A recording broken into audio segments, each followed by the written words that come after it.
జీవిస్తున్నాడు. దేవునికి మహిమ ఘనత ప్రభావం కలుగుగాక. ప్రేమైనటువంటి జీవం కలిగిన దేవుని కుటుంబమా, దైవ సమాజమా, దేవుడు మనల్ని ప్రేమించి మరొక నూతన దినమిచ్చినందుకు దేవాది దేవుని స్తుతిద్దామా. హల్లెలూయా. ఆయనకి కృతజ్ఞతాస్తుతులు చెల్లిద్దాం. ఎందుకంటే రోజు రోజు మనలను మన ఆయుష్ను పొడవించి ఆరోగ్యం ఇచ్చి ఆయన నడిపిస్తున్నటువంటి దేవుడు. ఆయన ఎంత స్తుతించినా ఆయన రుణం మనం తీర్చుకోలేము. హల్లెలూయా. రండి అదేజమ్మ, ఈ దినం కొరకు సిద్ధపరచబడినటువంటి దేవుని వాక్యాన్ని చదువుకొని క్లుప్తంగా దైవ ధ్యానం చేద్దాము. పరిశుద్ధ బైబిల్ గ్రంథంలో నుండి మత్తయి శుభవార్త 6వ అధ్యాయం 9వ వచనం మాత్రమే చదువుతున్నాం. మత్తయి శుభవార్త 6వ అధ్యాయం 9, 10 కూడా కలిసి ఆయన చదువుతున్నాం. కాబట్టి మీరు ఇలా ప్రార్థన చేయండి. పరలోకమందున్న మా తండ్రి, నీ నామము పరిశుద్ధపరచబడును గాక, నీ రాజ్యం వచ్చును గాక, నీ చిత్తము పరలోకమందు నెరవేరునట్లు భూమి అందును నెరవేరును గాక. ప్రార్థన. పరిశుద్ధుడు, ప్రేమ కలిగిన తండ్రి యేసుక్రీస్తు ప్రభువా, హృదయపూర్వక కృతజ్ఞతాస్తుతులు చెల్లిస్తున్నాను. చదవబడిన వాక్యాన్ని ప్రభువా వివరించండి, ఇరిచి కొట్టించండి, సారాంశం తెలియచేయండి, భయం పొందండి. యేసయ్య నామములో స్తుతించి ప్రార్థించడం వేడుకుంటున్నాం తండ్రి. ఆమేన్. హల్లెలూయా. దేవునికి స్తోత్రం. ప్రభునందు నాకు అత్యంత ప్రేమైనటువంటి జీవము కలిగిన దేవుని కుటుంబమా, దైవ సమాజమా, దేవుని ప్రజలారా, మనము చాలాసార్లు దేవుని సన్నిధిలో ప్రార్థన చేస్తుంటాం, దేవుని అడుగుతుంటాం. ఏమండి? లేదంటే పరలోక ప్రార్థన చేస్తుంటాం. పరలోక ప్రార్థన సారాంశం ఏమిటి? పరలోక ప్రార్థన యొక్క సారాంశం ఏమిటి అని మనం జాగ్రత్తగా గమనిస్తే, ఈ పరలోక ప్రార్థనకు ఉన్నటువంటి అర్థము, ఆ ఇలువలు, ఆ మెలకువలు ఏమిటో కొన్ని విషయాలు మనం జాగ్రత్తగా ధ్యానం చేద్దాం. ఏమని ఇక్కడ రాయబడింది అంటే, కాబట్టి అన్నాడు. కాబట్టి మీరు ఎలాగూ ప్రార్థన చేయండి. ఎలా ప్రార్థన చేయాలంట? పరలోకమందున్న మా తండ్రి, నీ నామము పరిశుద్ధ పరచబడునుగాక, నీ నామము పరిశుద్ధ పరచబడునుగాక, నీ రాజ్యము కూర్చునుగాక, నీ చిత్తము పరలోకమందు నెరవేరునట్లు భూమి యందును నెరవేరునుగాక. అంటే ఇక్కడ ఎన్ని అంశాలు చెప్పాడు ప్రభువారు? ఎన్ని అంశాలు చెప్పాడంటే, నీ నామం పరిశుద్ధ పరచబడునుగాక 1, నీ రాజ్యం వచ్చునుగాక 2, నీ చిత్తము పరలోకమందు నెరవేరునట్లు భూమి యందు నెరవేరునుగాక 3 అంశాలు ఇక్కడ. ఈ 3 అంశాలు మనం జాగ్రత్తగా గమనిస్తే, పరలోకంలో దేవుడు ఏదైతే కోరుకున్నాడో, పరలోకంలో ఆయన ఉద్దేశాలు ఏమై ఉన్నాయో, ఆ ఉద్దేశాలు భూమి మీద జరిగించాలని దేవుని చిత్తము. దేవునికి స్తోత్రం కలుగునుగాక. దేవుని ఉద్దేశాలు, దేవుని ఆలోచన విధానాలు పరలోకంలో ఏమి కలిగి ఉన్నాడో అవి భూమి మీద కూడా ఒక్కొక్కటి నెరవేరాలని, ఒక్కొక్కటి జరగాలని మరి దేవుని కోరిక ఉన్నది, దేవుని చిత్తమై ఉన్నది. అయితే అది ఏం చేయాలి అంటే, మనం ప్రార్థన చేసే మనము అది మనం జరిగించి చూపించి ప్రార్థన చేయాలి. ఏ ప్రార్థన? పరలోక ప్రార్థన చేయాలి. పరలోక ప్రార్థన చేయాలి. కాబట్టి మీరు ఇలా ప్రార్థన చేయండి. పరలోకమందున్న మా తండ్రి, నీ నామము పరిశుద్ధపరచబడునుగాక. దేవుని నామము పరిశుద్ధపరచబడాలి. పరిశుద్ధపరచబడటానికి దేవుని నామము పరిశుద్ధమైనదే కదా. మళ్ళీ పరిశుద్ధపరచబడటం ఏమిటి అంటే, మనుషులు దేవుని నామాన్ని అపవిత్రంలోనికి తీసుకుపోతున్నారు. మనుషులను బట్టి దేవుని నామం దూషించబడుతుంది. మనసును బట్టి దేవుని నామము హేళన చేయబడుతుంది. కాబట్టి హేళన చేయకుండా చేయబడకుండా ఉండాలి అంటే, దేవుని నామము హేళన చేయబడకుండా ఉండాలి అంటే, మనుషులు బాధ్యత తీసుకొని నా ద్వారా ఎక్కడైనా దేవుని నామం దూషించబడుతుందేమో, అది దూషించబడకుండా పరిశుద్ధపరచబడినట్లు నేను నిర్ణయం తీసుకోవాలి. దేవునికి స్తోత్రం కలుగుగాక. ఒకటి, అది దూషింపబడకుండా నీ నామం పరిశుద్ధపరచబడుగాక అంటే, నీ నామం పరిశుద్ధంగా ఉండాలని నేను కృషి చేయాలి. నా వంతు నేను పరిశుద్ధంగా ఉండాలి, ప్రయాసపడాలి. నీ కోరికదయ్యా అని ఆ ప్రార్థన యొక్క అర్థం. రెండోది, నీ రాజ్యం వచ్చుగాక. ఎప్పుడు వస్తుంది ఆయన రాజ్యం అంటే, అన్నిటి కుదురుబాటు జరిగినప్పుడు ఆయన రాజ్యం వస్తుంది. దేవుని రాజ్యం రావడానికి మనము భూమి మీద తగిన పని చేయాలి. దేవుని రాజ్యం రావాలి. నీ రాజ్యం వచ్చుగాక రెండైంది కదా. మూడోది, నీ చిత్తము పరలోకమందు నెరవేరునట్లు భూమి యందు నెరవేరుగాక. పరలోకములో నీ చిత్తం ఎలాగైతే నెరవేరిందో, అలాగే భూమి మీద నీ చిత్తము జరగాలి, నెరవేరాలి అని ఈ ప్రార్థన యొక్క సారాంశం. దేవునికి స్తోత్రము కలుగునుగాక. కనుక ఈ చిత్తాన్ని నెరవేర్చిన వారు ఎవరు అంటే, దావీదు మహారాజు దేవుని చిత్తాన్ని భూమి మీద నెరవేరుస్తూ దేవునికి సాక్షిగా ప్రయాణం చేశాడు దావీదు. చూడండి, అపోస్తలుల కార్యాల గ్రంథం 2వ అధ్యాయం 27వ వచనం చూస్తే కొన్ని వచనాలు మనకు కనబడతాయి. ఏమంటున్నాడంటే, నీవు నా ఆత్మను పాతాళంలో విడిచిపెట్టవు, నీ పరిశుద్ధుని కులిపట్టనీవు. నాకు జీవమార్గం తెలియజేస్తుంది, నీ దర్శనము నన్ను గ్రహించి నన్ను ఉల్లాసంతో నింపుదువు. సహోదరులారా, మూల పురుషులకు దావీదును గూర్చి మీతో నేను ధారాళంగా మాట్లాడవచ్చు. అతడు చనిపోయి సమాధి చేయబడెను. అతని సమాధి నేటి వరకు మన మధ్యనున్నది. అతడు ప్రవక్త అయి ఉండెను గనుక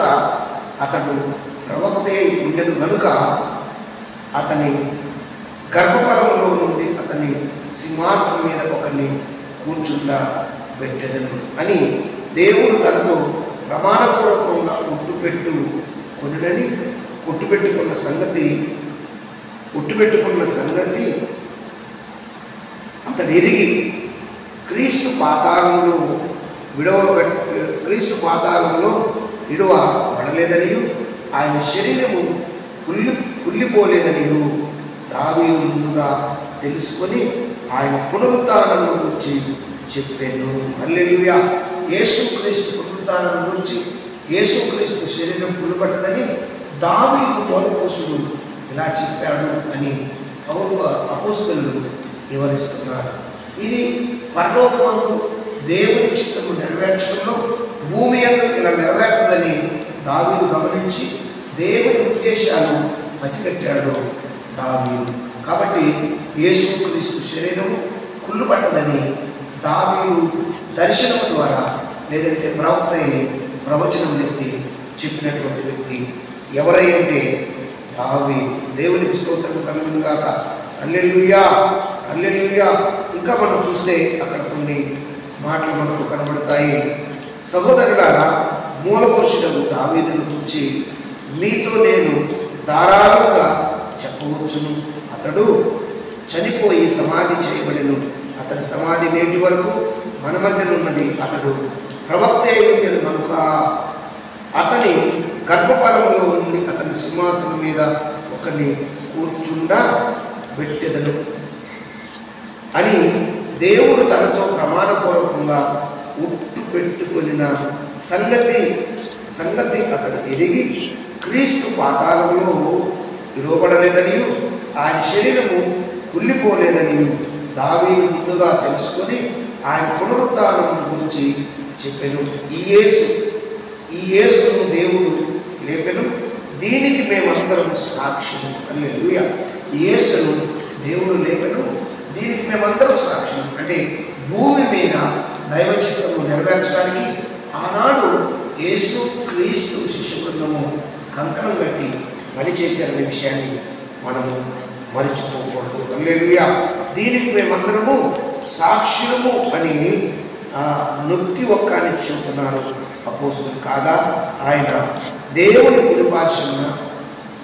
కుడిపార్శ్వమునకు హెచ్చింపబడి పరిశుద్ధాత్మను గురించిన వాగ్దానం తండ్రి వలన పొంది మీరు చూచుచూ వినుచున్న దీనిని కుమ్మరించి ఉన్నాడు.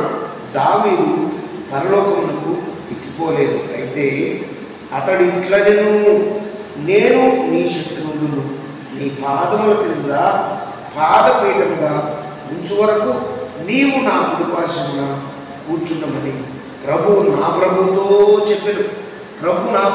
చెప్పెను. మీరు సిలువ వేసి ఈ యేసును దేవుడు ప్రభువునుగాను క్రీస్తుగాను నియమించను. ఇది ఇశ్రాయేలీల వంశమంతయు రూఢిగా తెలుసుకునవలనని చెప్పాను. వారు ఈ మాట విని హృదయములను నొచ్చుకొని, సహోదరులారా మేమేమి చేద్దామని పేతురుని అపోస్తలులను అడగా, పేతురు మీరు మారు మనసు పొంది పాపక్షమాపణ నిమిత్తము ప్రతివాడు యేసుక్రీస్తు నామమున బాప్తిసం పొందుడి, అప్పుడు మీరు పరిశుద్ధాత్మ వరమును పొందుదురు. ఈ వాగ్దానం మీకును మీ పిల్లలకును దూరస్తులందరికీ అనగా ప్రభువైన మన దేవుడు తన యొద్దకు పిలిచిన వారందరికీ చెందునని వారితో చెప్పెను. ఇకను అనేక విధములైనటువంటి మాటలతో సాక్ష్యమిచ్చి మీరు మూర్ఖులకు ఈ తరములోనికి వేరై రక్షణ పొందనని వారిని హెచ్చరించెను.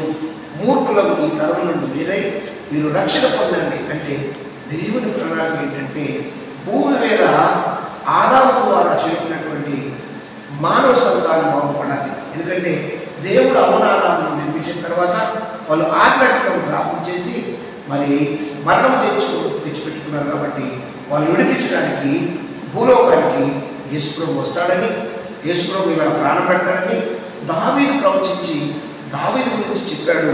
ఆయన ఎవరు అంటే పరలోకంలో తండ్రి చిత్తం ఎలాగ ఉందో భూలోకంలో ఉండాలని ఎరిగి ప్రవక్తగా ప్రవచించినటువంటి లేఖనమని మనము గుర్తుపెట్టుకోవాలి. దైవజనాంగమ ఎబ్రిల్ రాసిన పత్రిక ఒక మాట, ఎబ్రిల్ రాసిన పత్రిక 8వ అధ్యాయము 10వ వచనంలో చూస్తే, ఎబ్రిల్ పత్రిక 8వ అధ్యాయము 10వ వచనంలో చూస్తే ఒక మాట మనకు కనిపిస్తుంది. దైవజనాంగమ 8:10లో ఏముందంటే, ఆ దినమైన తరువాత ఇశ్రాయేలు ఇంటి వారితో నేను చేయబోవు నిబంధన ఏదనగా వారి మనసులో నా ధర్మ విధులను ఉంచెదను, వారి హృదయముల మీద వాటిని రాయుదును, నేను వారి దేవుడనై ఉండును, వారు నాకు ప్రజలయ్యుందురు. వారిలో ఎవరును ప్రభువును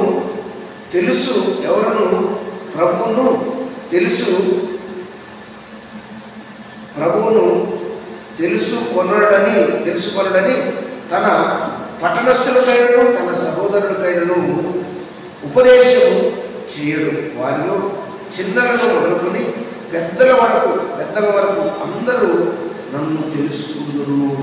చిన్నలు మొదలుకొని పెద్దల వరకు అందరూ నన్ను తెలుసుకుందురు అని లేఖనంలో రాయబడింది. ఇక్కడ మనం గమనించవలసిన విషయం ఏంటంటే, అక్కడ రాయబడిన మాట ఏంటంటే, ఆ దినములైన తర్వాత ఇశ్రాయేలు వారితోనూ నేను చేయబోయే నిబంధన ఏదనగా వారి మనసులో నా ధర్మ విధులను ఉంచెదను, వారి హృదయముల మీద వాటిని రాయుదును, నేను వారికి దేవుడయ్యుందును, వారు నాకు ప్రజలయ్యుందురు. ఇది భూమి మీద దేవుని ప్రజలు ఏం చేయాలంటే దేవుని చిత్తము నెరవేర్చబడాలి, దేవునికి ప్రజలై ఉండాలి, పరిశుద్ధతను కాపాడుతుండాలి, పరిశుద్ధత కలిగి జీవించాలి.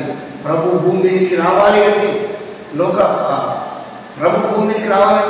అపోస్తల కార్యం 3:21 ప్రకారం అన్నిటికీ కుదురుబాటు జరగాలంటే పరలోకంలో తండ్రి చిత్తము ఏదైతే నెరవేరిందో అది భూమి మీద నెరవేర్చపరచడానికి మనం పనిచేయాలి. మనం ఏం చేస్తే అది నెరవేర్చబడతో ప్రభుని అడగాలి, ప్రార్థన చేయాలి. ఎందుకంటే ఆ ధర్మ విధులు, ఆ పద్ధతులు, ఆ కట్టడలన్నీ నీకు నాకు ఇచ్చి నీ హృదయంలో నా హృదయంలో రాసి ఉంచాడు అని లేఖనము సాక్ష్యం ఇస్తున్నది. కొరింథీ పత్రిక చూద్దాం. రెండో కొరింథీ పత్రికలో 6వ అధ్యాయం ఒక మాట మనకు కనిపిస్తుంది. ప్రియా దైవజన్మ, కొరింథీ పత్రిక 2వ పత్రిక 6వ అధ్యాయం 18 వచనంలో చూస్తే, దేవుని ఆలయములకు విగ్రహములతో ఏమి పొందిక మనము జీవము కలిగిన దేవుని ఆలయమై ఉన్నాము. అందుకు దేవుడు ఇలా సెలవిస్తున్నాడు, నేను వారిలో నివసించి సంచరితును, నేను వారి దేవుడినై ఉండును, వారు నా ప్రజలై ఉండును. కావున మీరు వారి మధ్య నుండి బయలుడని ప్రత్యేకంగా ఉండి అపవిత్రమైన దానిని ముట్టకుడని ప్రభువు చెప్పుచున్నాడు. మరియు నేను మిమ్మును చేర్చుకొనును, మీరు మీకు తండ్రినై ఉండును, మీరు నా కుమార్తెలై ఉండురని సర్వశక్తి గల ప్రభువు చెప్పుచున్నాడు. అది పరలోకంలో దేవుని చిత్తము ఎలాగైతే నెరవేరిందో భూమి మీద నెరవేరడానికి ఆయన పిల్లలుగాను, ఆయన కుమార్తెలుగా ఉండి పరిశుద్ధంగా జీవించి మనం ఏం చేయాలంటే ఆ ప్రార్థనకు ప్రతిఫలము, ఆ ప్రార్థన చేయడమే కాదు, ఆ ప్రార్థనకు తగిన జీవితం జీవించాలని లేఖనము సాక్ష్యం ఇస్తున్నది. యేసయ్యకు మహిమ కలుగునుగాక. ఇంకా మన కిందకి వెళ్తే చాలా విషయాలు ఉన్నాయి, కానీ సమయము సరిపోవట్లేదు.